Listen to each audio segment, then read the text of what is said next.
Beritakanlah firman, siap sedialah baik atau tidak baik waktunya. Shalom, puji Tuhan. Saya percaya karena Tuhan kita boleh ada lagi dalam renungan harian di hari ini. Firman Allah yang menjadi renungan kita bersama di hari ini saya ambil dari Kejadian pasal 41 ayat 1 sampai 57.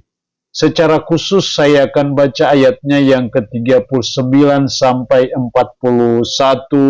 Firman-Nya berkata demikian. Kata Firaun kepada Yusuf, oleh karena Allah telah memberitahukan semuanya ini kepadamu, tidaklah ada orang yang demikian berakal budi dan bijaksana seperti engkau. Engkaulah menjadi kuasa atas istanaku, dan kepada perintahmu seluruh rakyatku akan taat. Hanya takhta inilah kelebihanku daripadamu. Selanjutnya Firaun berkata kepada Yusuf, dengan ini aku melantik engkau menjadi kuasa atas seluruh tanah Mesir. Demikian kebenaran firman-Nya hari ini yang secara khusus berbicara mengajarkan kita mengenai misi pemulihan dan pemberdayaan bangsa-bangsa. Atau dengan kata lain misi pemulihan dalam hubungan dengan pemberdayaan bangsa-bangsa. Saya percaya sebagai umat, sebagai orang percaya, kita terus belajar, terus untuk berharap adanya pemulihan di dalam bangsa dan negara kita, adanya pemulihan di tanah Papua, adanya pemulihan dalam gereja GKI di tanah Papua, tapi juga gereja-gereja yang ada di Papua. Karena itu yang Tuhan mau, Tuhan kehendaki dalam kehidupan kita sebagai umat, sebagai orang percaya. Saya percaya tanpa ada pemulihan, maka tidak akan mungkin ada pemberdayaan itu. Karena itu pemulihan dan pemberdayaan merupakan sesuatu yang tidak bisa dipisahkan dalam hidup kita sebagai umat, sebagai orang percaya. Lalu pertanyaannya adalah bagaimana supaya kita bisa mengalami pemulihan yang akhirnya berakibat kepada pemberdayaan, baik secara pribadi, baik secara gereja, baik sebagai keluarga, baik sebagai bangsa ataupun negara.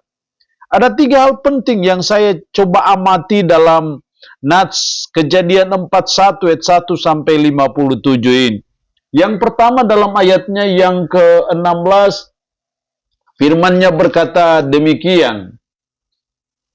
Yusuf menyaut Firaun, bukan sekali-kali aku, melainkan Allah juga yang akan memberitakan kesejahteraan kepada Tuhanku Firaun. Inilah salah satu yang diucapkan oleh Yusuf kepada Firaun, bahwa bukan karena dia, tetapi melainkan Allah saja yang akan memberitakan kesejahteraan kepada Tuhanku Firaun. Hanya Allah sajalah yang akan menyingkapkan rahasia dari mimpi yang dialami oleh Firaun pada waktu itu. Di sini kita melihat bagaimana Yusuf mengandalkan Tuhan, bagaimana Yusuf menaruh harap sepenuhnya kepada Tuhan, sehingga dia berkata kepada Firaun, bukan sekali-kali aku, melainkan Allah. Jadi dari sinilah saya melihat hal yang pertama untuk misi pemulihan yang berdampak kepada pemberdayaan bangsa-bangsa. Yang pertama kita harus mengandalkan Tuhan.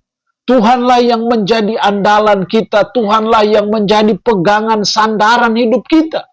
Firman-Nya berkata, diberkatilah orang yang mengandalkan Tuhan dan yang menaruh harapan sepenuhnya kepada Tuhan.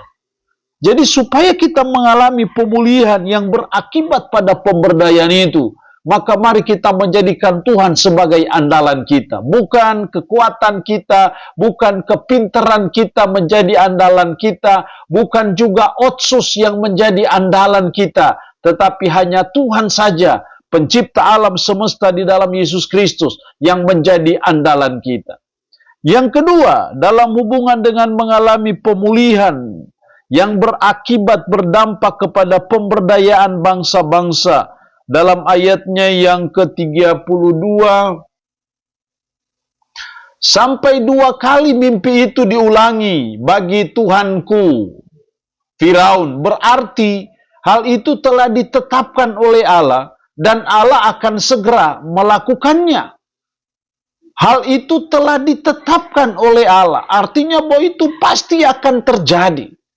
Artinya di sini saya melihat bagaimana kita melihat kedaulatan Tuhan dalam menentukan terjadinya kelaparan yang besar, tapi juga menentukan kesejahteraan yang dialami oleh umat yang ada pada waktu itu. Tuhanlah yang menetapkan, Tuhanlah yang menentukan, Tuhanlah yang mengatur semuanya itu.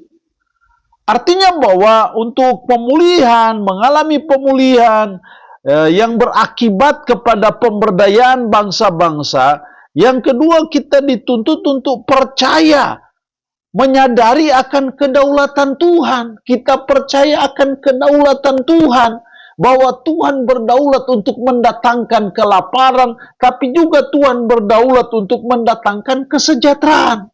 Itu semua adalah kedaulatan Tuhan. Nah, itu berarti bahwa sebagai umat, sebagai orang percaya, mari kita mempasrahkan sepenuhnya kepada kedaulatan Tuhan. Apapun yang terjadi, apapun yang kita alami sebagai umat, mari kita belajar untuk mensyukuri akan hal itu. Karena Tuhan yang berdaulat.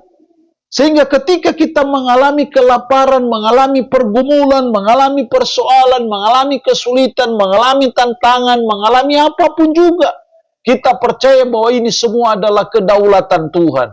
Menyadari akan kedaulatan Tuhan itulah yang seharusnya kita tetap belajar untuk mensyukuri segala hal yang terjadi dalam hidup kita.